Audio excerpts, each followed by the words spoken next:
start gospel music? I would say officially 10 years. 10 years ago. Yes. So do you have any album yet? No, not yet, but they have some singles around. Can you tell us about a particular one that is very popular? Yeah, that one is Jesu Laba. Yes. And there's another one called Obato Bugufole.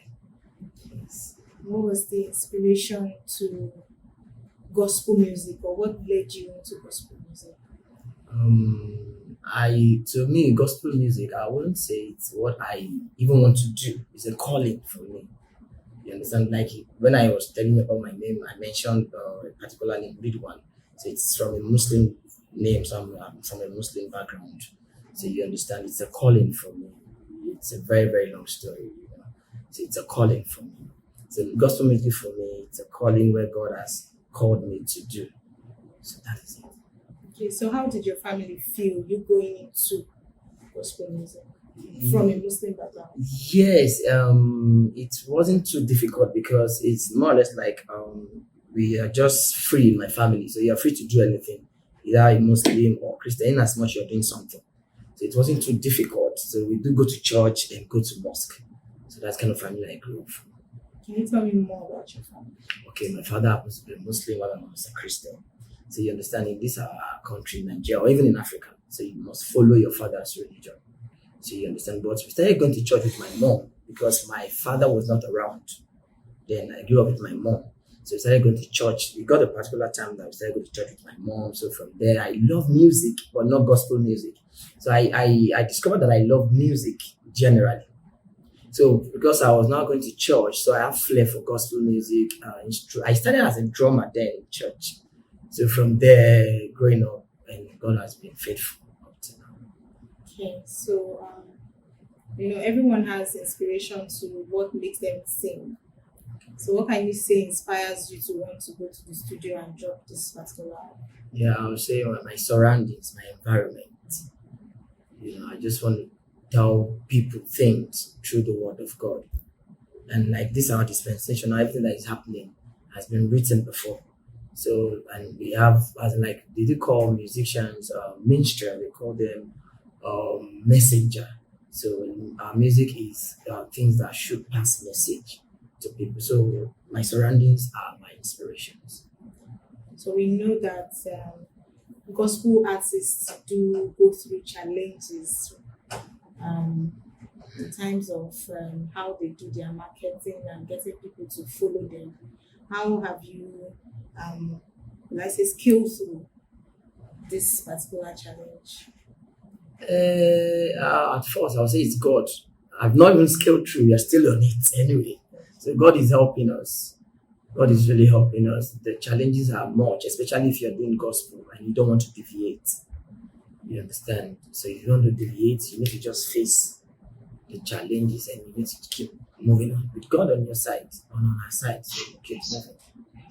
So have you been in any part of your life trying to deviate from being a gospel artist due to these challenges? Yes, there was a time because money at times money, to be sincere with you, when you see some of your colleagues, your mates, like, hey guy, you can do this thing, you can sing this particular song just to bring money. That's Jao, you understand?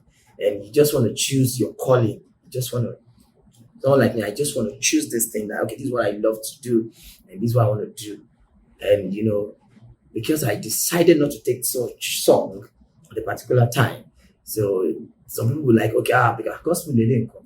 Oh my God, I'm from a church. So you understand things like that. But God has been faithful. Oh, that's why. God has been faithful. All right. Can you put us through the early first 2-3 years of your gospel music life?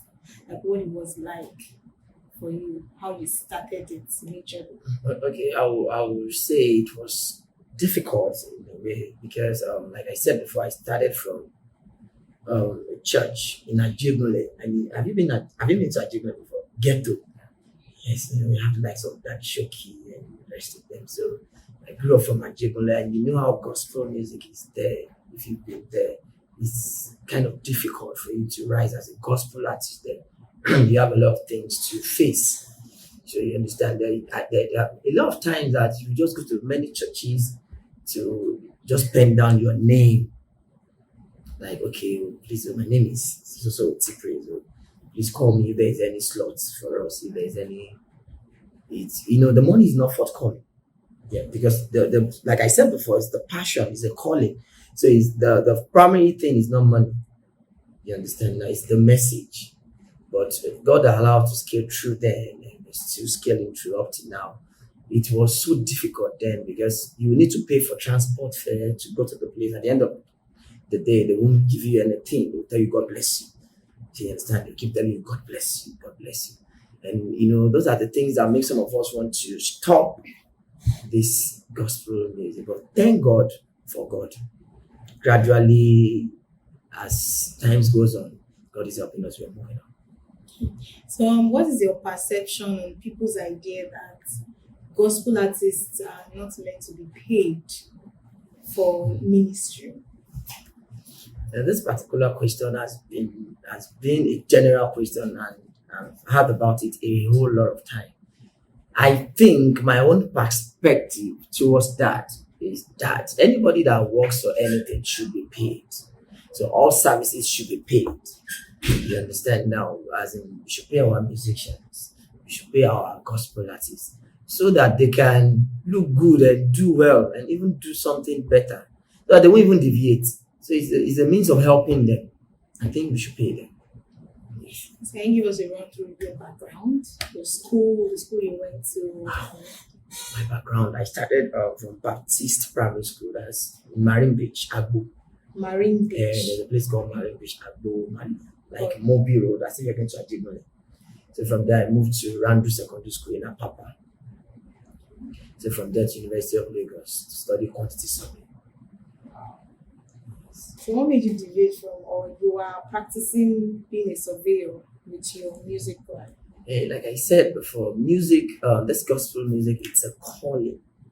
So it didn't allow me to do anything generally. So I've not really practiced the surveying of the thing, back then in school. So I just read it. I used to tell myself, if I had known that I'll be doing music now, probably I would have gone for music. But I can still go to do my master's in music anyway. There's still time. So that is that about my background. All right.